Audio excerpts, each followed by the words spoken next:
Well, Palestinian President Mahmoud Abbas was reportedly unhappy with last week's meeting with White House advisor Jared Kushner.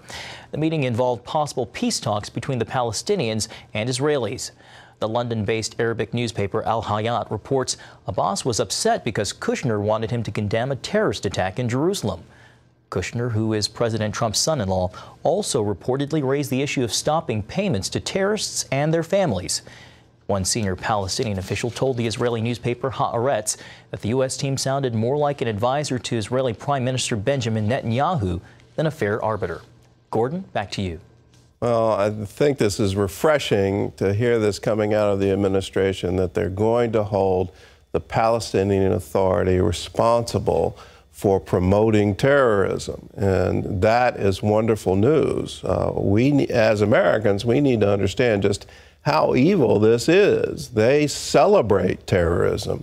They name streets in their cities after terrorists. They name city squares in Ramallah after a famous terrorist, the refrigerator bomber.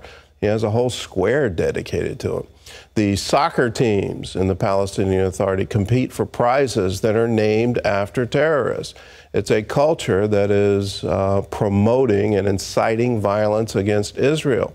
They have no intention of creating a viable state to live alongside Israel. Their intention, as it's been all along, going back to the 1920s, is to throw all the Jews out of Palestine, drive Israel into the sea, and it's about time we woke up to that reality. And I, for one, want to see the United States stop the pay-for-slave program, where our tax dollars are going to support the families of these terrorists. That has to be number one on the agenda.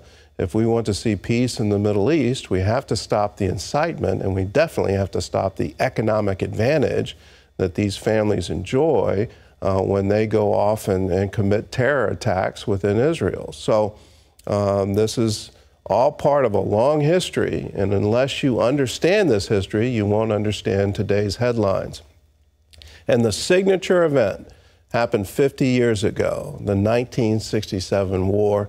I've got something for you if you want to know the true history, the accurate history of the Six-Day War from the point of view of the paratroopers who got to the Temple Mount and declared to the world the Temple Mount is in our hands.